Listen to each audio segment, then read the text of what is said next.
புதுச்சேரி அரசாங்கத்தினுடைய தலைவராக இருக்கக்கூடிய, அதாவது புதுச்சேரி முதல்வர் என் ரங்கசாமி அவர்களை விஜய் பார்ப்பதற்கு நேரம் கேட்டு 2 முறை விஜய் வந்து பார்க்க முடியாதுன்னு அனுப்பிட்டாங்க.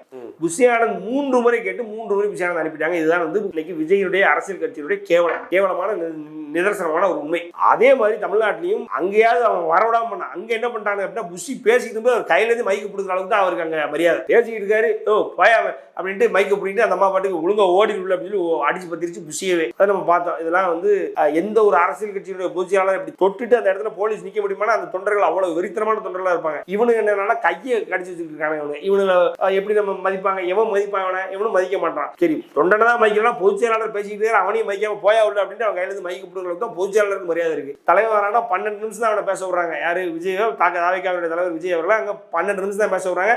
அங்கு உள்ள புதுச்சேரியினுடைய ஒரு மாநிலத்தினுடைய ஒரு சிஎம் கூட விஜய் பார்க்கறது தயாராகன்றதான் உண்மை. தமிழ்நாட்டில் அப்படியே வந்து பார்த்தா அவனுக்கு ரோட் ஷோ கிடையாது, ஒண்ணு கிடையாது. வெளியில போ, மாநாடு போனா மாநாட்டுக்கான சரியான இடத்தை தேர்ந்தெடுத்து கொடுன்னு அண்ணன் கே செங்கோட்டையன் போன்றவர்கள் போய் மனு கொடுத்துமே 3 முறை மனு நிராகரிக்கப்பட்டு 3 இடங்கள் மனு நிராகரிக்கப்பட்டு கடைசியா ஒரு இடத்தை ஃபைனல் பண்ணியிருக்காங்க.